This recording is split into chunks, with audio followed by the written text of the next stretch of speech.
ప్రజలకు నమస్కారం. ప్రభుత్వం రిటైర్ అయిన వ్యక్తులతోని దాదాపు 40 సంవత్సరాలు ఉద్యోగం చేయించుకొని రిటైర్ అయిన తర్వాత వాళ్ళు దాచిపెట్టుకునే డబ్బులు ఈరోజు ప్రభుత్వం ఇయ్యలేని పరిస్థితి దుస్థితికి ఈరోజు తెలంగాణ ప్రభుత్వం ఏర్పడ్డది. తెలంగాణ నీళ్లు నిధులు నియామకాలతో ఏర్పడ్డది.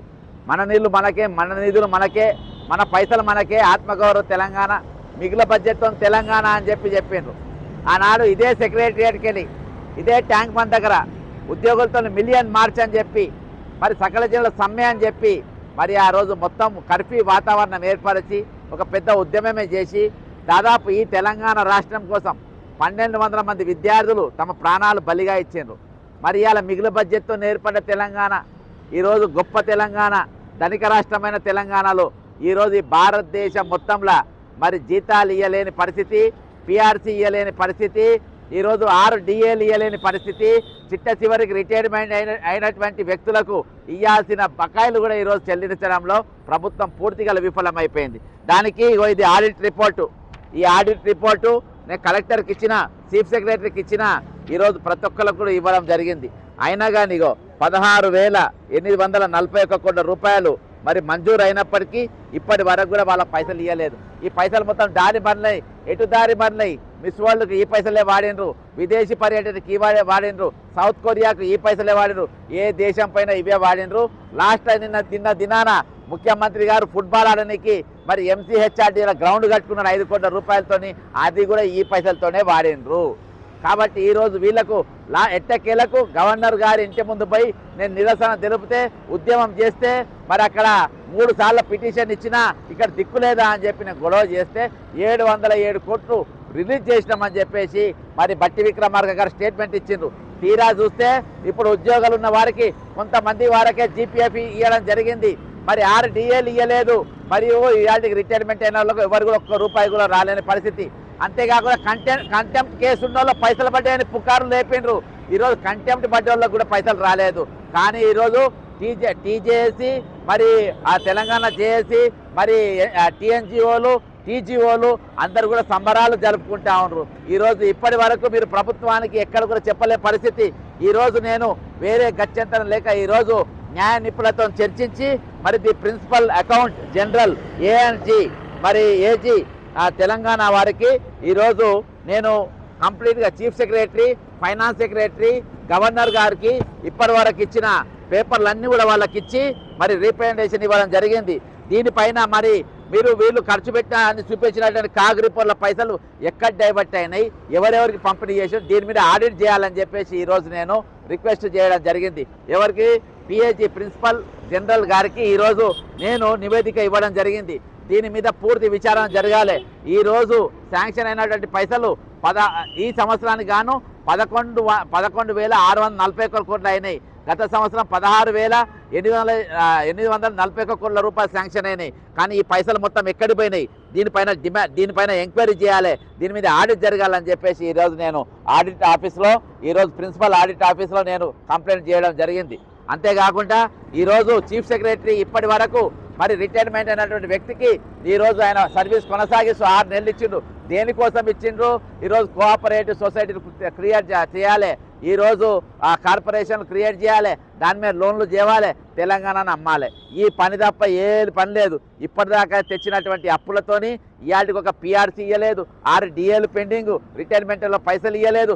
లాస్ట్లో ఆరోగ్య భద్రత అంటే ఈరోజు జనాలు చచ్చిపోయినా కానీ, వాళ్ళు ఉద్యోగాలు చచ్చిపోయినా కానీ, మీరు చస్తే జావుండ్రి కానీ మీకు రూపాయి ఇచ్చేది లేదంటున్నారు. పైసలు ఇస్తే మీరు చేసుకోండి, రియంబర్స్మెంట్ మాత్రం 2 లక్షలకే ఇస్తామంటున్నారు. ఈ ఒక అడుగు ముందుకేసి పోలీస్ డిపార్ట్మెంట్ మాత్రం ఈరోజు రేవంత్ రెడ్డి గారి దగ్గర హోమ్ డిపార్ట్మెంట్ ఉంటుంది, పోలీస్ డిపార్ట్మెంట్ మాత్రం బాగా జాబ్తా వాళ్ళు సర్క్యులరే జారీ చేసిండ్రు. సర్క్యులర్లో ఏం చెప్పిండ్రు? మీరు కిమ్స్ దవాఖానకు కానీ, అపోలోకి కానీ, యశోదకు కానీ మీరు పోవద్దు, పెద్ద రోగాలు తెచ్చుకోవద్దు, తెచ్చుకున్నా కానీ మీరు గాంధీ దవాఖానకు పోవాలి, ఉస్మానియా పోవాలి, నిమ్స్కి పోవాలి, కానీ పెద్ద దవాఖాన పోవద్దు, మనం పైసలు అడగద్దని కాడికి వచ్చారు. ఈరోజు పోలీసులు వాళ్ళు దినమన్నగా రాత్రి అనక 24/7 డ్యూటీ చేయాలి. వాళ్ళు ఎప్పుడు పిలిస్తే అప్పుడు ఉడకాలి, అర్ధరాత్రి అపరాత్రి డ్యూటీ చేయాలి, సరి అయిన సమయానికి వాళ్ళకి నిద్ర ఉండదు. ఈరోజు మానవకు మనిషికి సహజంగామైన స్థితిలో ఉండాల్సిన నిద్ర వాళ్ళకు ఉండదు, సహజమైన నిద్ర టైంకు వాళ్ళు తినరు. వాళ్ళు అసొంటోళ్లకు 45 ఏళ్ల లోపే ఈరోజు బీపీ, షుగరు, థైరాయిడ్, హార్ట్ ప్రాబ్లంలు, లివర్ ప్రాబ్లంలు, కిడ్నీ ప్రాబ్లంలు అన్నీ కూడా వచ్చే పరిస్థితి. మరి వాళ్ళకి ఏకంగా సర్కులర్ తీసి ఈరోజు వాళ్ళు చచ్చిపోయేటట్టుగా చేస్తున్నది ప్రభుత్వం. మరి ఈరోజు ఉద్యోగులతో చెలగాట మారుతుంది. మరి యూనియన్లు ఏం చేస్తున్నాయి అంటే ఈరోజు దందాలు చేస్తున్నాయి, వ్యాపారాలు చేస్తున్నాయి, బిజినెస్లు చేస్తున్నాయి, సెటిల్మెంట్లు చేస్తున్నాయి, భూదందాలు చేస్తున్నాయి. ఈరోజు ప్రభుత్వానికి పిఆర్ఓ లెక్క మారినరు, ప్రభుత్వానికి చెంచాగిరి లెక్క మారినరు. ఈరోజు నిన్నగాక మొన్న ప్రెస్ మీట్లు పెడతారు, ఏదో మాట్లాడే వాళ్ళు ఎక్కడ మాట్లాడలే, పెన్ డౌన్ ఇవ్వాలి. ఈరోజు మీరు పెద్దలే స్ట్రైక్ కాల్ఫర్ చేయాలి. ఈరోజు ఉద్యోగులు మొత్తం ఎవరు కూడా పని చేయకుండా ఆ సకల జనుల సమ్మె ఇప్పుడు చేయాలి. అటువంటి పరిస్థితి అది పక్కన పెట్టి ఈరోజు క్యారమ్ బోర్డు ఆడదామంటారు. క్యారమ్ బోర్డు ఆడే పరిస్థితి కాదు, ఇప్పుడు ప్రభుత్వంతో కబడ్డీ ఆడాల్సిన పరిస్థితి, మైదానంలో తిరగాల్సిన పరిస్థితి. బయట వచ్చి ఈరోజు ఇంకా ఆల్రెడీ 29 మంది ఉద్యోగులు ఇయాల్టికి మరణించారు. అవన్నీ కూడా ఈరోజు ఇవ్వడం జరిగింది. ఇప్పటి వరకు చీఫ్ సెక్రటరీ గాడిదలు కాస్తున్నారు, ఫైనాన్స్ సెక్రటరీ గాడిదలు కాస్తున్నారు. అనర్హులైన వ్యక్తులు, అర్హత లేని వ్యక్తులు ఈరోజు చీఫ్ సెక్రటరీగా, మరి ఫైనాన్స్ సెక్రటరీగా, చీఫ్ మినిస్టర్గా, మరి డిప్యూటీ చీఫ్ మినిస్టర్గా ఈరోజు వాళ్ళు కూర్చుంటారు. ఈరోజు ప్రభుత్వ సమస్యలు అంటే వాళ్ళకి ఇంత కూడా ఇది లేదు. అయితే నేను ఈరోజు తెలంగాణలో ఉన్నటువంటి రిటైర్ అయిన ప్రతి వ్యక్తికి, రిటైర్మెంట్ అయిన పైసలు రాని ప్రతి వ్యక్తికి మీకు ఒక ప్రొఫార్మా తయారు చేసిన, ఇప్పుడే లోపలికి వెళ్ళి ఒక ప్రొఫార్మా తయారు చేసిన. ఈ ప్రొఫార్మానే పీడిఎఫ్లో రిలీజ్ చేస్తా. ఎల్లుండి శుక్రవారం రోజు ఉదయం 10 గంటలకు మీరందరూ కూడా ఏజీ ఆఫీస్కి వచ్చి ఈ ప్రొఫార్మా సబ్మిట్ చేయవలసిందిగా మీకు అందరికీ విజ్ఞప్తి చేస్తున్నా. ఇది పీడిఎఫ్ ఏంటంటే ఇక్కడ మీ personal details, principal accountant general A&E Telangana Hyderabad, respected sir. Proforma ఇది మీ పేరు, మీరు ఎప్పుడు రిటైర్డ్ అయినరు, మీకు ఎన్ని పైసలు రావాలి, మీకు ఇగో రిటైర్డ్ గ్రాడ్యుయేట్ ఎంత రావాలి, GPF ఎంత రావాలి, అర్థమైందా? ఇగో ఇక్కడ కమ్యూనిటీ ఎన్ని పైసలు రావాలి, ఈ విధంగా మీకు లీవ్ ఎన్కాలిష్మెంట్ ఎంత రావాలి, ఇవన్నీ కూడా మీరు రాయాలి. ఇవన్నీ నింపేసి ఇగో ఇదంతా ఇది రూల్ ప్రకారం, rule 83 pension interest of delay graduate, దీనికి ఇంట్రెస్ట్ కూడా ఇవ్వాలని చెప్పి రాయాలి.